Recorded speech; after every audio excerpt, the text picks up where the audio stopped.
Welcome to the Tempe City Council Housing Authority meeting here at the Tempe History Museum for August 15th, 2019.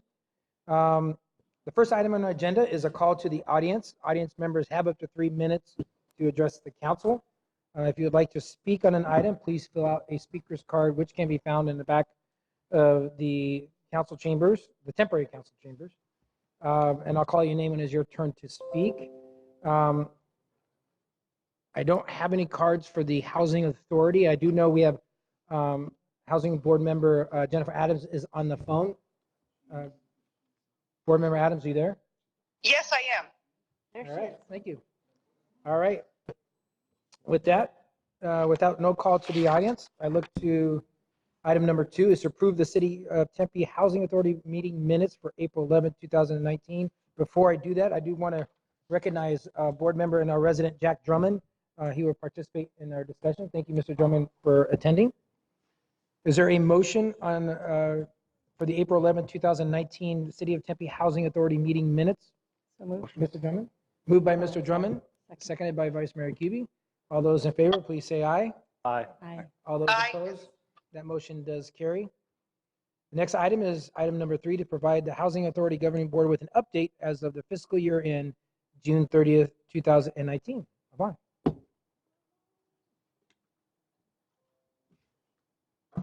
You don't want to look at your back? I'm just kidding. I mean, as I break things.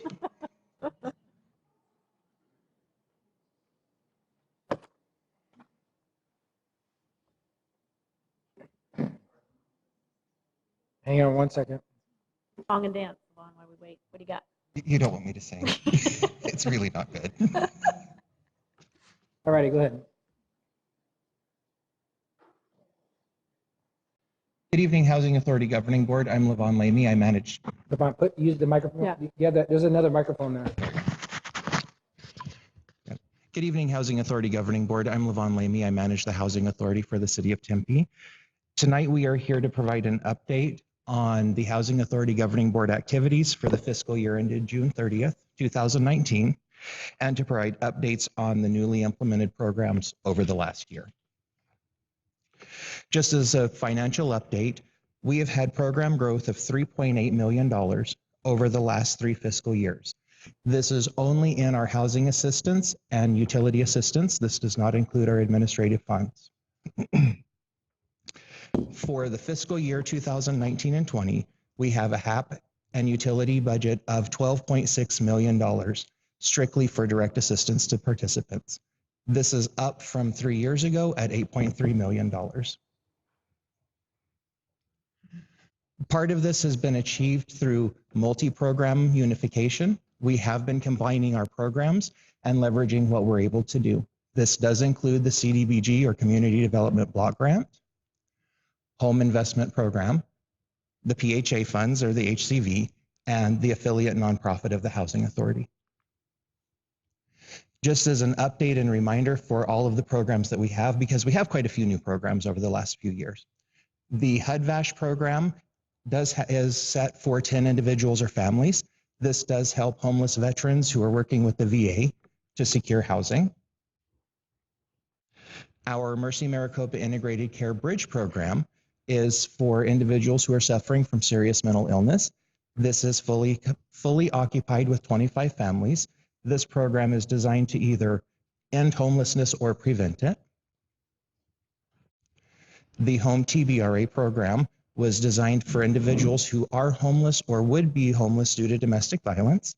This is fully leased at 45, 50 families. It varies a little bit just due to funding. The mainstream program is for non-elderly disabled households. That will be fully leased at 28 families here in the next couple of months. That also prevents homelessness and institutionalization of our folks. The Family Unification Program is a program we run in conjunction with Department of Children's Services. It is for 30 families who, in order to keep the family unified, the only reason the children would be removed would be a lack of adequate housing.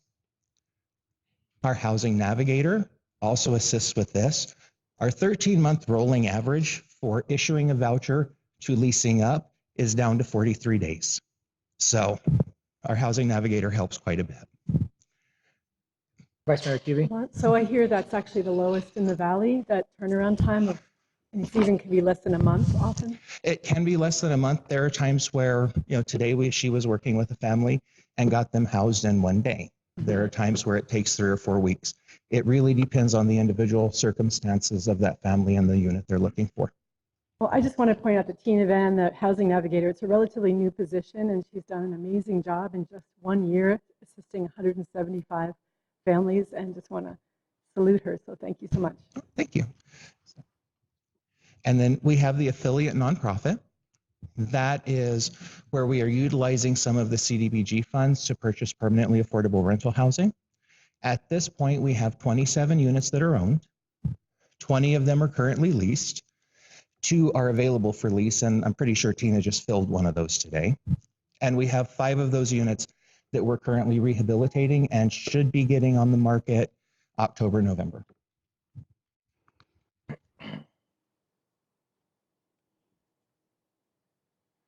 So as an update on programs and implementation, as an expansion of our Mercy Maricopa Integrated Care Bridge Program, there is an H2 expansion for housing and healthcare.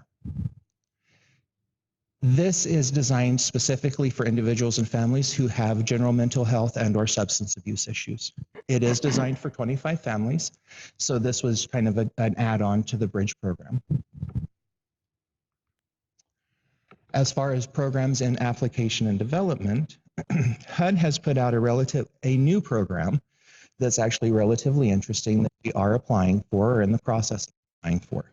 It is specialized housing and services for victims of human trafficking. This is a 3-year pilot program from HUD. It would be awarded to 20 jurisdictions, or will be awarded to 20 jurisdictions throughout the country. This would have the Housing Authority, Care 7, Hope Homeless Outreach, and the Housing Navigator all working quite closely together in order to successfully house folks. It does have a limit of 24 months of assistance, and the goal is from the time you come into the program, at the end of your 24 months, you're able to be self-sufficient and on your own. We are still working towards an Envision Center. The purpose of an Envision Center is to put all of the resources a family needs in order to be self-sufficient in one place, so they're not bouncing around from agency to agency. It's based on 4 pillars: economic empowerment, educational advancement, health and wellness, and character and leadership. At this point, it does look like it will probably take us 1 more year in order to be able to finish that project. And another program that we are applying for is the 2019 Continuum of Care Rapid Rehousing. We are putting in for 25 rapid rehousing vouchers for folks who are fleeing domestic violence and providing a self-sufficiency component. So overall, that's our year-end update. If anybody has any questions? Thank you very much. Thank you, Levon. Any other questions from council for Levon? Yes, Councilmember Arenado Savage. I know not everybody had all the background material, but we had a lot of information too. We had a lot of information to really read through, and I just got to give hats off to you, Levon, and the whole entire team for everything that you guys have done. I mean, we have really come a long way, not only from where we were, but also enhanced and expanded what we have done in the past. So I couldn't be more proud of the work that you guys have done to date, and just really grateful and thankful. I mean, you guys are really changing lives and truly making a difference in this community. Thank Okay. you. Vice Mayor Cubey.